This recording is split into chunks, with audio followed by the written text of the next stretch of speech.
destruction we'll bring for you and your king. We wish you a homeless Christmas and a disenfranchised New Year. Dead puppies we'll bring for you and your king. We wish you death and destruction of Christmas and a truly miserable New Year. Broken glass you will find in your bed. We wish you death and destruction and a really miserable year. Septicemia I'll bring to you and your king. We wish you a broken sofa and mold on your bread. Bad tidings we bring to you and your queen. We wish you a miserable Christmas and a psychotic New Year.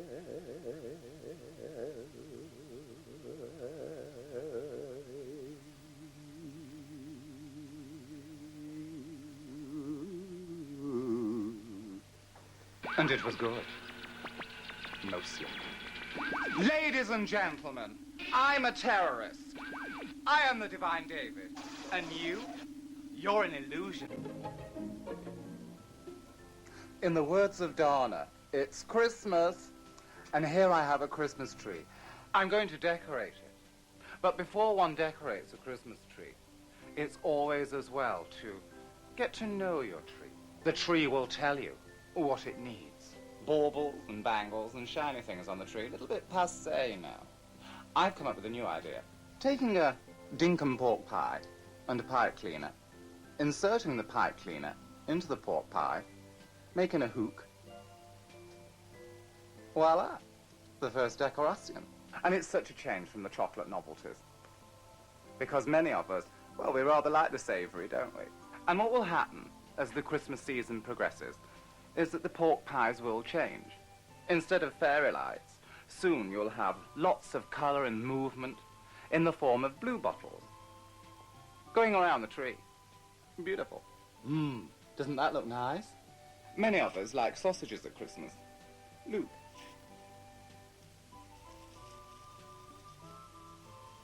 Isn't that beautiful? And they feel nice too. Whoosh! As if by magic, my tree is laden with sausages. Why would you choose sausages to decorate your tree? Well, I'll tell you. They're beautiful to touch, they're a lovely length, and a really good girth. Nowadays, sausages come in many shapes and sizes. These are green. They've been laced with cannabis, and they can really make your party go with the swing. I've got some red ones here. And if you don't have any red sausages, just use an old lipstick and just smear them nicely. Isn't that lovely, the way they dangle? What pork-laden Christmas tree would be complete without the inclusion of bacon? I'm using smoked middle. This is because it has a very nice iridescent quality, which adds a lovely sheen to your decoration. Here I've got some delicate decorations. This is made up of pork scratchings, which are available in plastic bags from the local pub. What I've done is, I've taken the pipe cleaner, wrapped it around the pork scratching. They really are quite tasty. And then put it onto the tree, and you get an interesting juxtaposition of the larger pork pie coupled with the pork scratching. You're playing with scale. You'll be the talk of the neighborhood with a tree such as this. There's something missing, isn't there? I'm a bit of a scavenger, and I was out shopping earlier on, and I found a roadkill cat. Here's its tail. And just applying the cat's tail to the top of the tree makes a nice change from an angel. Meow. Have you seen the overall effect? It's quite German, isn't it? They adore boiled pork knuckles and that sort of thing. Vegetarians, you could place vegetable peelings in a variety of colours and shades, perhaps parsnip, carrot, a few little bits of brassica. And you too could end up with a beautiful kaleidoscope of textures, colours, giving it depth, height and meaning. Goodbye from this special Christmas Masterclass. This isn't a fantasy world, a dreamscape. It's reality, and, well, you know it. This is serious! Stop that laughing! Santa. We all remember him, don't we? I can almost feel the knobbly knee between my adolescent buttocks as I was positioned onto Santa's lap. He said, I've got something for you. And I said, what is it? And he said, put your little hand in my stocking and pull it out. Well, I said, this feels very small. But do you know something? It got bigger in my hand. Oh, yes. I do have memories of Santa and his claws. My back was ripped asunder. Santa seemed to be after something, as if he was looking for something, using my body as if it were wrapping paper. Oh, yes, I was used by Santa. I have many memories of Santa and his grotto. Santa ruined my life.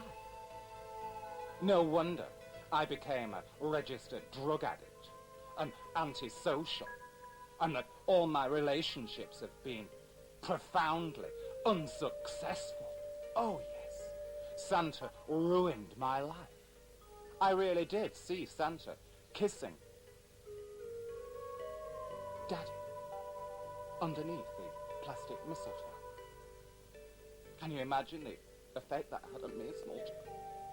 Santa tied me up with bits of tinsel and hung baubles and bangles and beads around my head and ears and tried to make me into a Christmas tree decoration. I thought that that was normal. I remember my tears.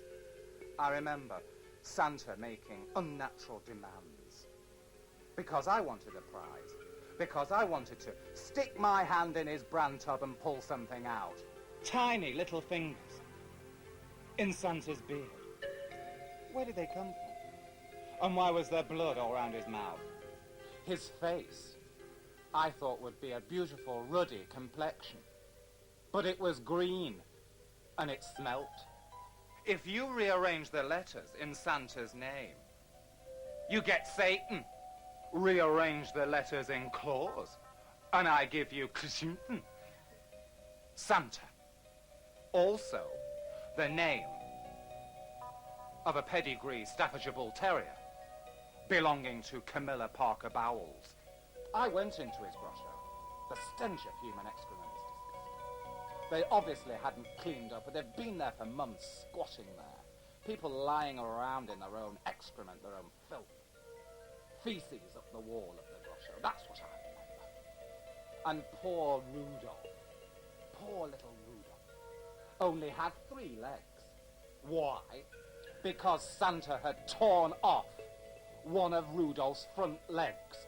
And there it was, rotating on a spit. And there was Santa, drinking straight from a gin bottle, pointing at the bubbling meat on the rotisserie, inviting people to pull at Rudolph's flesh.